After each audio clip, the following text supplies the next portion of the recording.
Mga kabayan, sa wakas, sinagot na ni Vice President Inday Sara Duterte ang mga kongresista na pinangungunahan ni Active Chairs Party List Franz Castro kasama si Arlen Brosas at Raul Manuel. Ayon kay BP Sara, welcome sa kanya at tatanggapin niya ang mga impeachment complaint laban sa kanya kung saan ay inaasahan na niya ito sa simula pa lang na magkaroon sila ng iringan sa pagitan ni House Speaker Martin Romualdez Jr. at pinsan nito na si First Lady Lisa Aranita Marcos. Ayon sa pangalawang Pangulo, matagal na niyang nararamdaman ang mga plano ng Kamara para mapatalsik siya sa pwesto kaya hindi siya titigilan sa walang katapusang investigasyon kaugnay naman sa issue ng confidential fund. Well, mas mabuti na yon na merong impeachment cases para kung ano man yung mga akusasyon nila ay maayos na natin masagot kasi nakalatag at maayos ang proseso ng batas natin regarding impeachment. So doon, masasagot natin ng maayos kung ano man yung sinasabi ng ating mga members of the House of Representatives na mali na ginawa. No? And mas mabuti na rin yon na merong impeachment dahil doon sa impeachment, ako lang yung hinahabol ng mga members of the House of Representatives. Hindi na nila tineterrorize yung mga kasamahan ko sa Office of the Vice President. Samantala, dismayado naman at tila napaiyak ni BP Sara itong si Franz Castro at ilang grupo ng Makabayan Bloc matapos ipahinto ng Kamara ang pagdinig sa issue ng confidential fund na kinasasangkutan ng OVP. Ayon kay Castro, marami pang dapat sagutin at ipaliwanag itong si BP Sara sa mga issue na kinasasangkutan niya. Feel ko lang, Mr. Chair, parang hindi tayo pwedeng tumigil na ibinigay na lang yan dahil nga sa utos ni Vice Presidente. Remember, mga nakapirma doon, mga maliliit na opisyal, si Mr. Fajarda at si Acosta. Malamang-lamang, Mr. Chair, wag naman sana, no? Wag naman sanang mangyari.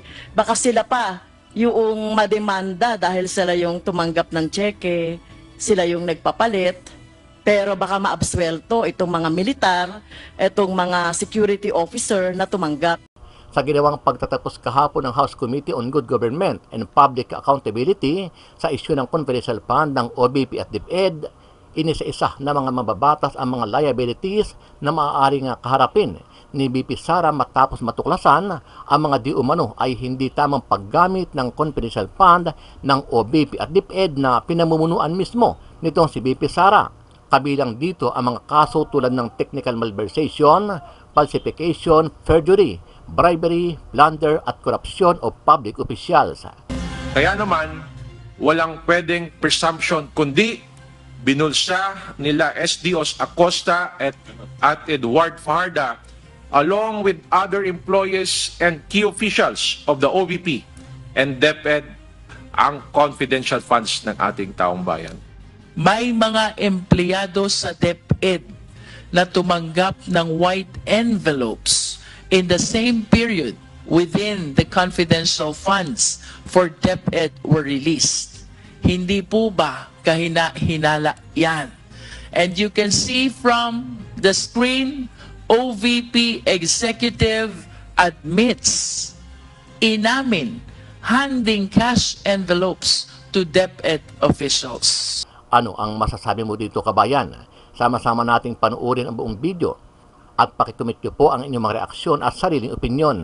Pero bago yan, sa mga hindi pa po nakasubscribe sa ating channel na Kabayan News PH, pakipindot po ang subscribe button at pakiclick na rin ang notification bell para lagi kayong updated sa mga bagong upload natin na legit at napapanahong balita. Maraming pong salamat. Sa kumpirmasyon ng PSA 405 sa 677 ng mga pangalan sa resibo kung saan ginamit ang confidential funds ng Department of Education sa ilalim ni Vice President Sara Duterte ang walang records sa kanilang database. Ito ang inihayag ni House Committee on Good Government and Public Accountability Chairperson Manila 3rd District Representative Joel Chua sa huling pagdinig ng House panel kaugnay ng paggastos ng confidential funds ng OVP at DepEd ngayong taon. Tayo po ay sumulat upang isumite ang 677 pang pangalan na nakalagay sa acknowledgement receipt ng DepEd kung saan tayo po ay binigyan ng tugon ng Philippine Statistics Office dated December 8, 2024 At dito, kanila pong sinasabi na out of 677 individuals, 405 ay walang birth certificate o walang record sa birth certificate o pwede nating sabihin na non-existent. Bukod dito, ilan pang umano'y irregularidad sa mga resibo ng confidential funds ang nasilip ng House panel. Kabilang na ang mga resibong may recipient na Alice Crescencio, isang pangalang may magkakaibang pirma at nilagdaan umano sa iba't ibang lokasyon. Similar to our friend Kokoy Villamin, Mr. Chair, there were 3 different signatures. Kapansin-pansin din po rito, Mr. Chair, na si Miss Alice, was apparently, according to these ARs, were in different parts of the Philippines. Pinirman niya, nung inuna, nasa Pasay City siya. Pangalawa, pumirma siya, nasa Iligan City, sa Mindanao. At doon po sa aking probinsya, sa Lanao del Sur. Pumirma din ho siya doon. Baka nandun din siya according to the acknowledgement receipt. Gayon din ang mga resibong may recipients na ang pangalan ay Sally at Sheila. Magkaibang pangalan pero tila iisa ang pirma. These are 2 different persons, Mr. Chair, from 2 different addresses, I would assume. However, they have the exact same signature with exact same strokes. At baka isang tintang ballpen ang ginamit, Mr. Chair. Sinilip din ng resibong ang recipient ay isang Milky Sequoia. The 2 acknowledgement receipts, both in the name of Milky Sequoia, both had done on the same day. Same po pinirmahan on the same day, same address in Zambales, and using the same pen. However, have totally different signatures. Nasa 2,000 recipients naman ng confidential funds ng OVP ang hinihintay pa ang resulta ng PSA verification. Ipagpapatuloy naman ang pagdinig ng House panel sa iba pang issue gaya ng red flag sa procurement ng mga laptop para sa DepEd computerization program noong si VP Duterte pa ang kalihim ng kagawaran. Natanong naman ang House panel chairperson kung bakit hindi nila inusisa si VP Duterte sa mga alegasyon laban sa kanya nang dumalo ito sa uling pagdinig ng House Committee noong November 25, 2024.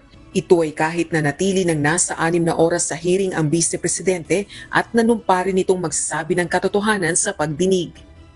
Well, actually, may mga magtatanong supposedly sa kanya, but unfortunately, nagkaroon po ng incident kay Gina Acosta. Kasi yung mga congressman na nando doon, nakapokus muna sila doon sa mga SDO na umattend. So, siguro kung medyo natagalan pa, pupunta talaga kay BP Sara. Hindi po ba siya waste opportunity kasi early in the morning, if I'm not mistaken, in the afternoon hanggang gabi, present po si VP Duterte as well as the security officers po na kung saan dumaan yun pong confidential funds. Pero hindi sila natanong about dun sa mga allegations ng irregularities. Hindi po naman, dahil nilay muna yung predicate dun sa mga SDO, yun ang pinaka-importante munang tinanong eh. But unfortunately, nagkaroon nga tayo ng emergency situation, kaya po hindi po nakaabot kay BP Sara. I just want to reiterate, while it has been said repetitively already, that our ultimate objective here in conducting this inquiry in aid of legislation is to be able to enhance existing laws, come up with new ones if the need are determined, Mr. Chair. Nevertheless, we cannot brush aside, certainly, all the abuses and infractions that we have identified during the course of our inquiry in aid of legislation. And in addition to the offenses which have been raised already by our esteemed colleagues, I wish to add perjury. Perjury can be committed orally or in writing. If it is orally, the perfect example or illustration, I believe, are misrepresentations during inquiry in aid of legislation. We often hear this: you will be committing perjury because all resource persons in inquiry in aid of legislation And even in all forms of investigation, we place them under oath. At ang lahat ng pagsisinungaling while under oath, we call it perjury. Again, the best illustration of an oral perjury are those committed by resource persons appearing in this investigation while making several misrepresentations. However, Mr. Chair, when it comes to written perjury, I wish to break down the elements of this offense so we can better illustrate how this is determined. And talking about elements, Mr. Chair, as we can see from the screen, there must be a sworn statement. It must be made under oath. The statement contains deliberate assertion of falsehood, and the false declaration is with regard to material fact. Mr. Chair, in the course of our investigation, the special disbursing officers, sina Ginoong Edward Fajarda at Ginang Gina Acosta, have plainly asserted na wala raw silang alam kung saang mga aktibidad ang pinaglaanan ng confidential funds. Can we please flash the certifications? Ayon sa kanila, basta-basta lang raw nila sinunod ang utos sa kanila ng ating Vice Presidente na ipasa ang confidential funds in the total amount of 612.5 million pesos, lagpas, Mr. Chair, sa kalahating bilyon sa ibang tao na siya raw na mahala at nag-disburse nito.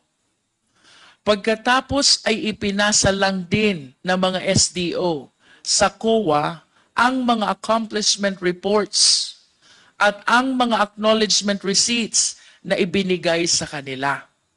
Pero hindi nila alam kung totoo ang nakasulat sa accomplishment reports, kung totoo or peke ang mga acknowledgement receipts at kung saan talaga ginamit ang pera. We have witnessed this, Mr. Chair, during the interpellation of SDO Edwin Fajarda of the Department of Education, as well as SDO Gina F. Acosta of the OVP. After they testified na ipinasa nila sa mga security officer ng Vice Presidente ang pera, wala ka nang makuhang impormasyon because they kept on giving an answer, wala silang alam dahil ang kabuuan ng halaga ay ibinigay nila sa mga security officers. Ito pong certifications, Mr. Chair, is the perfect illustration of a written perjury. Halimbawa ng tinatawag natin na written statement made under oath. It is a basic principle that even first-year law students know that a statement made before a notary public, notario publico, is a statement made under the risk of perjury. In other words, Mr. Chair, when we talk about perjury, that includes the documents which were notarized by notary publics, sworn to before notary publics, similar to the certification that we are currently flashing on the screen. Now, let us look closer at what these certifications say. Ano po ba ang nilalaman ng mga certification na ito? Number one, yung expenses where the confidential funds were supposedly spent on were incurred in connection with the agency's intelligence and or confidential operations and activities. I wish to reiterate. Paano po malalaman ng ating mga special disbursing officers whether the first certification is indeed correct if they simply handed the money to the security officers? Let's all recall what we discovered from the committee investigations.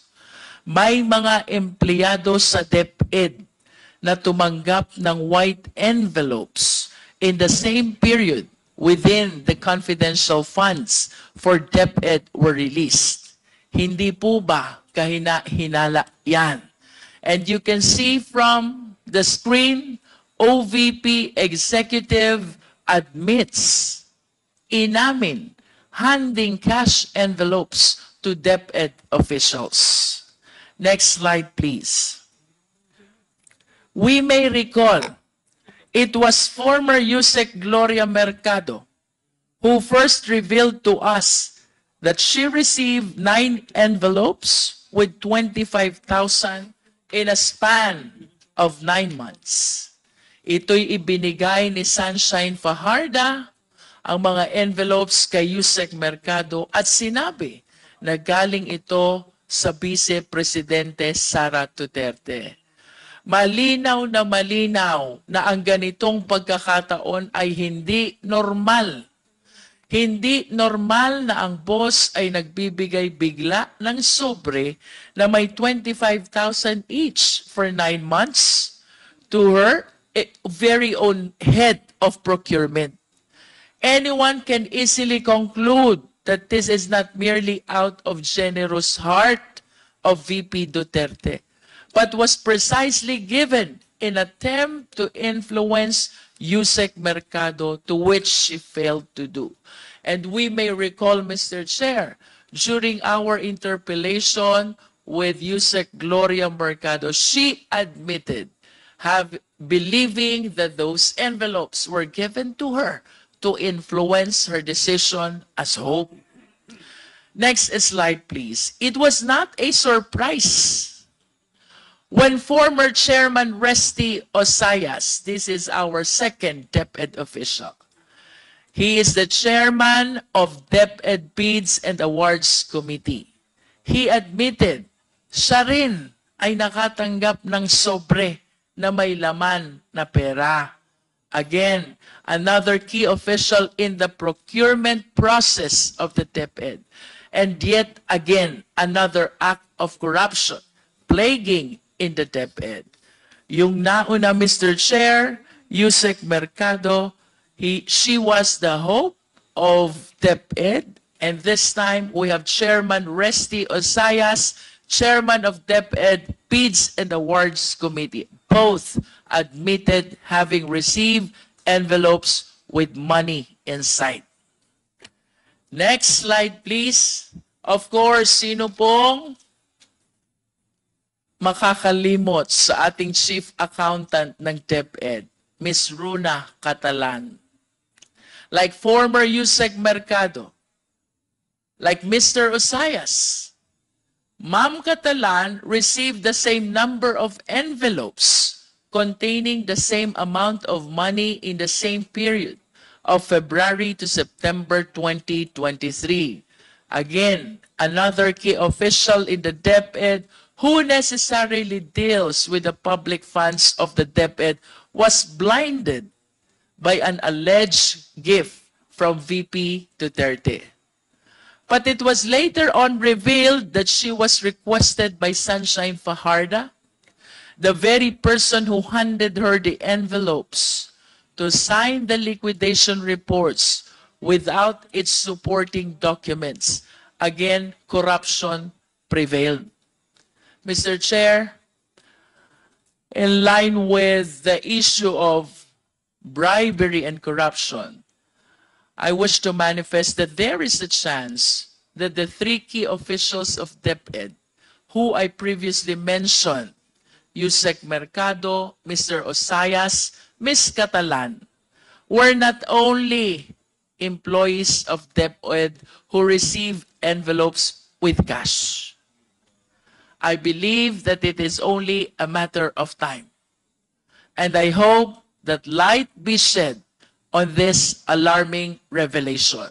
Tayo po'y naniniwala na hindi lamang ang 3 opisyales na ito ang tumanggap ng envelope na may lamang pera mula sa ating Vice Presidente.